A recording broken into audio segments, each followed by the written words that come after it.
Buenos días, queridos hermanos, queridas hermanas. Dios los bendiga. Es una alegría poder volver a estar juntos compartiendo un tiempo de meditación y de reflexión en la palabra de Dios en este domingo, en este día hermoso que Dios también nos regala y que nos permite encontrarnos en el Espíritu, manteniendo la certeza de que Dios nos reúne a su pueblo y a sus hijos en torno a su Espíritu Santo. Por eso quiero dirigirme en esta mañana a ustedes con la palabra que Dios puso en mi corazón y seguramente en el corazón de ustedes también. En este tiempo en donde seguimos siendo, confrontando distintas pruebas o hechos de nuestra vida cotidiana, de nuestra realidad, que nos implica un ejercicio de búsqueda de sentido, ¿verdad?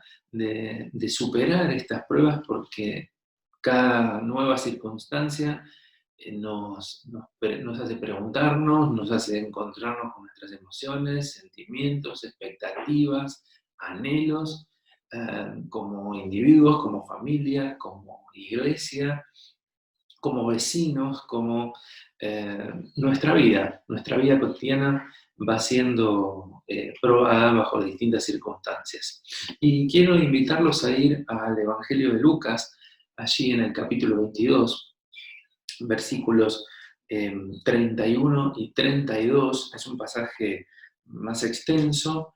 Yo me quiero referir a dos versículos, solamente voy a leer completo, pero después me voy a referir solamente a una parte, en el contexto en el que Jesús, luego de compartir el tiempo de la última cena con sus discípulos, dirigiéndose hacia el monte Getsemaní, camino a las últimas horas de su vida, conversa con Pedro y le dice lo siguiente: Simón, Simón, mira que Satanás ha solicitado el poder sacudirlos como a trigo, zarandearlos como a trigo.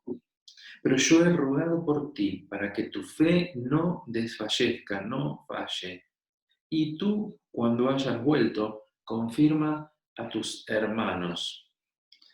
Le dijo: Señor, estoy dispuesto a ir contigo hasta la cárcel y hasta la muerte. Pero él le contestó: te digo, Pedro, que antes de que hoy cante el gallo, habrás negado 3 veces que me conoces. Seguramente una palabra extraña para Pedro, porque quizá como usted y como yo, como vos y como yo, ante alguna circunstancia, tenemos una expectativa de lo que quisiéramos hacer. Ahora se viene determinada situación, se viene determinado problema, pero me voy a comportar así o de esta manera o de la otra. Sobre todo si el carácter o el temperamento de algunos de ustedes es como Pedro, que le salta de adentro una efusividad y eh, un carácter, un temperamento sanguíneo. Seguramente él quería avasallar la circunstancia desde su punto de vista, pero Jesús sabía que la situación lo iba a superar, que el temor iba a embargar la vida de Pedro y la vida de sus discípulos, del resto de sus discípulos. Jesús sabía que las situaciones muchas veces superan aquello que nosotros estamos esperando recibir, no preparados para recibir, pero sí esperando recibir. Y lo esperamos con nuestra propia actitud. Entonces, Jesús, de nuevo con otra imagen agrícola, habla con Pedro y le hace ver cómo va a ser el proceso que se le venía encima. Fíjense que le dice: Simón, Simón, Satanás ha pedido zarandearlos como a trigo, a ustedes. Ahí entonces yo pensaba y me, me pregunté qué significaba zarandear, ¿no? La palabra zarandear yo la tenía asociada a mi propia experiencia, más con el baile folclórico, nuestros bailes folclóricos en Argentina, esas figuras que se hacen en un momento de las canciones folclóricas que llamamos el zapateo, que lo hace generalmente el varón, y el zarandeo, que lo hace generalmente la mujer, ¿no? Y que se hace un movimiento como parte de la figura del baile. El zarandeo para mí era eso. Y si me tenía que imaginar algo asociado con lo agrícola, me imaginaba, no sé, algo con relación a la sacudida o a mover algo, pero no exactamente para qué. Por lo tanto, me puse a buscar un poco qué significaba la zaranda y para qué se usaba, ¿verdad?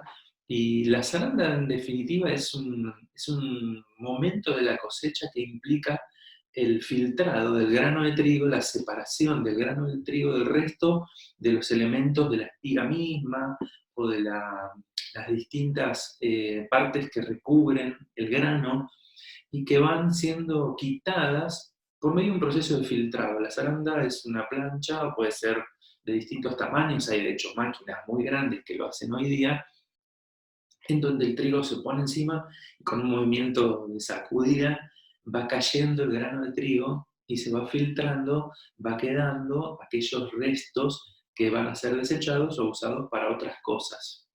El grano de trigo cae y el resto de las cosas se van a desechar. Por lo tanto, la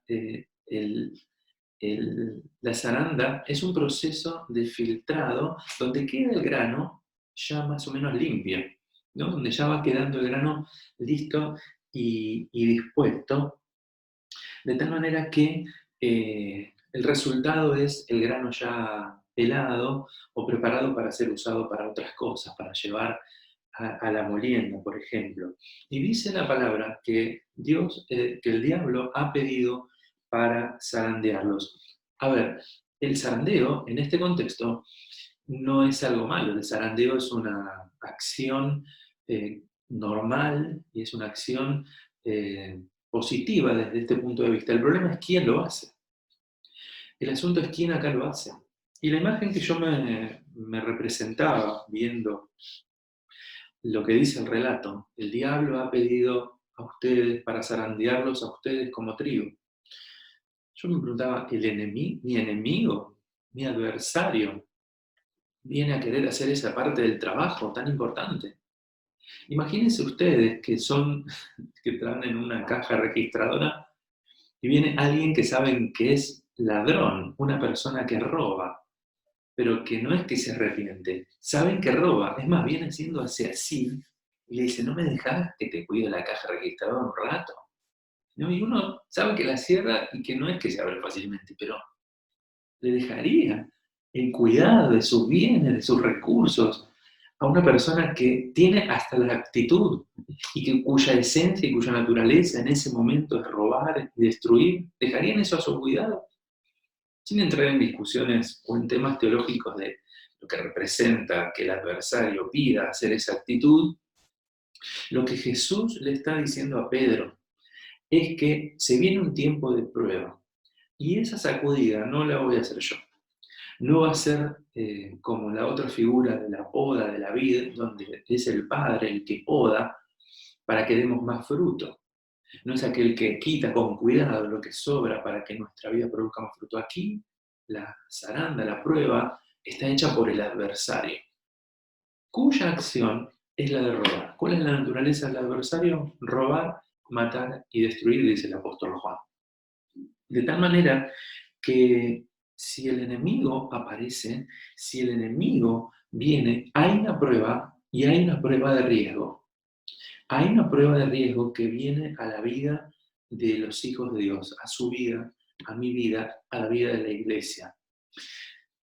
Yo recordaba, usando la misma imagen agrícola, cuando hace algunos domingos meditábamos sobre la parábola del sembrador, cuya última gran enseñanza es que aquellos que caen en buena tierra producen, dice, una cosecha abundante, un fruto al 100 por 1, una gran cantidad de semilla.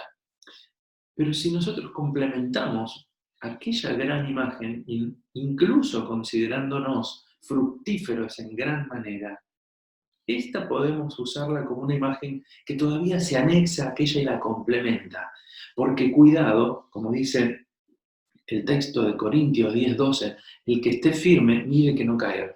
Aún habiendo dado tu vida tanto fruto, o teniendo tantas condiciones, siendo que Dios te ha bendecido en gran manera para poder obrar, para poder alcanzar a otras personas, para poder acompañar a otras personas, para poder ser de bendición en tantas cosas con lo que Dios te dio, aún así, cuidado, porque el enemigo puede venir a querer robar eso que te ha dado. Esa es su naturaleza, esa es su esencia. Vendrá a robar, va a venir a quitar, puede venir y meterse en el medio y robar. Entonces, ¿qué es lo que aquí nosotros podemos sacar como primera conclusión? Cuidemos el fruto. Cuiden el fruto, queridos hermanos y hermanas. Cuiden sus frutos, cuiden aquello que Dios ha permitido que produzcan sus vidas. Cuiden el fruto, lo podemos asociar nuevamente con el fruto del Espíritu.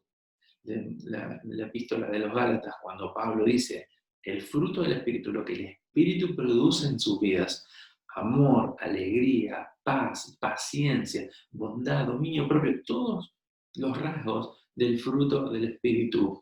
Cuidado, porque si el enemigo aparece, si el adversario aparece, si el que se opone a todo lo bueno que Dios quiere hacer aparece con una prueba, esa prueba puede robarse el fruto que Dios produce en tu vida y en la mía. Lo va a querer robar. ¿Cómo lo va a robar? De la misma manera que estaba esperando que Pedro fuera puesto a prueba por medio de la confrontación de su identidad con Jesús. Por ejemplo, esa es la que le tocó a Pedro.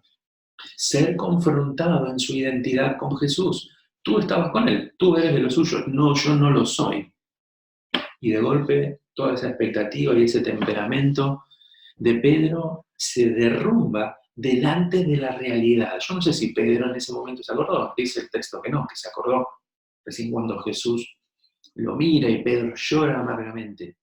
Nuevamente, a veces la convicción, ese dominio propio que Pedro no tuvo cuando declaró delante de Jesús, no va a pasar nada, Señor, voy con vos hasta la muerte. En la realidad de la prueba, eso se derrumba. Eso se derrumba. Y el enemigo quiere quitar ese fruto, quiere robar ese fruto.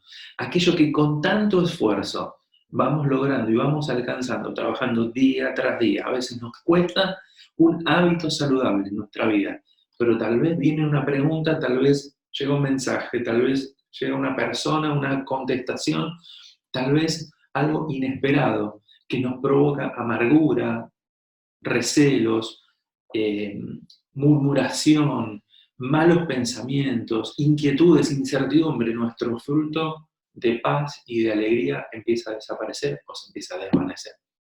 Y eso es un momento de peligro y de tensión, porque puede transformarse en una pendiente que nos va deslizando hacia un momento de pérdida de aquello que Dios nos dio para que disfrutemos en la naturaleza de nuestra vida con Dios. Pero hay más, porque lo que Jesús le dice a Pedro es que el adversario, Satanás, pidió para zarandearlos a ustedes. No le está diciendo solamente a Pedro, le está hablando a los discípulos, le está hablando a la iglesia. Zarandear a la iglesia es un tiempo de prueba que viene para la iglesia. Miren, me voy a referir puntualmente a nosotros como congregación. Desde que empezó todo este tiempo de cuarentena, han partido de la presencia del Señor, han fallecido familiares de varios de nuestros hermanos. Nunca se habían juntado una situación tan seguida de ese tipo. Y uno dice, ¿cómo la iglesia en este momento que necesita estar unida, sosteniéndose, cuidándose, que nos gusta estar juntos, abrazarnos, acompañarnos, en estos momentos de tristeza y de dolor, justo en esta circunstancia, varios de nosotros pasaron situaciones de tristeza, de dolor, de pérdida, y la iglesia no pudo estar ahí físicamente? Entonces el fruto de la alegría o del amor o de la bondad parece que no se puede ejercer, que no se puede desarrollar. La iglesia es puesta a prueba. Y en ese contexto es donde la iglesia necesita revitalizar su esencia y su naturaleza. Poder velar por el cuidado de ese fruto. Porque realmente, hermanos, no significa que si se nos quita el edificio o se nos quita el culto, por decirlo de alguna manera, dejamos de ser iglesia, perdemos nuestra esencia. Es exactamente al revés. El culto y el edificio, por supuesto que son importantes, nos encanta estar juntos y nos encanta juntos adorar a Dios como lo hacemos habitualmente en ese contexto. Pero sin eso no significa que la iglesia pierda algo de su esencia y su naturaleza de iglesia, que no nos robe el enemigo la esencia de lo que es la iglesia, que no nos engañe introduciéndonos una idea de que si no estamos en un edificio de determinada manera, no podemos orar, o no podemos interceder, o no podemos alabar a Dios. Cuidado con el engaño en esa dirección. Cuidado con la pérdida del sentido de comunión con Dios y comunión unos con otros que nos roba el enemigo, haciéndonos pensar que bajo esa idea solamente es cuando la iglesia funciona. No es así, no es lo que la palabra enseña, no es lo que la palabra de Dios nos muestra. Cuando estamos unidos en el Espíritu, cuando verdaderamente tenemos la disposición de estar juntos, es cuando la iglesia es exactamente lo que Dios nos ha dado. Cuando mis dones, lo que Dios me ha dado para servir, yo los vuelco al servicio de los demás. Incluso bajo este contexto de no estar físicamente juntos todos. Ese es el momento cuando yo sirvo y además cuido a mis hermanos. Nos cuidamos unos a otros. Pero hay algo más. El enemigo vendrá a robar lo que la iglesia produce como fruto. No se lo impidamos. Pero hay algo más que dice el segundo versículo al que me quiero referir. Dice el versículo 32, pero yo he rogado por ti, para que no falte tu fe. Y tú, cuando hayas vuelto, deberás confirmar a tus hermanos. Queridos hermanos, Jesús le está diciendo a Pedro, yo he rogado por ti. No le dice que voy a orar todos los días.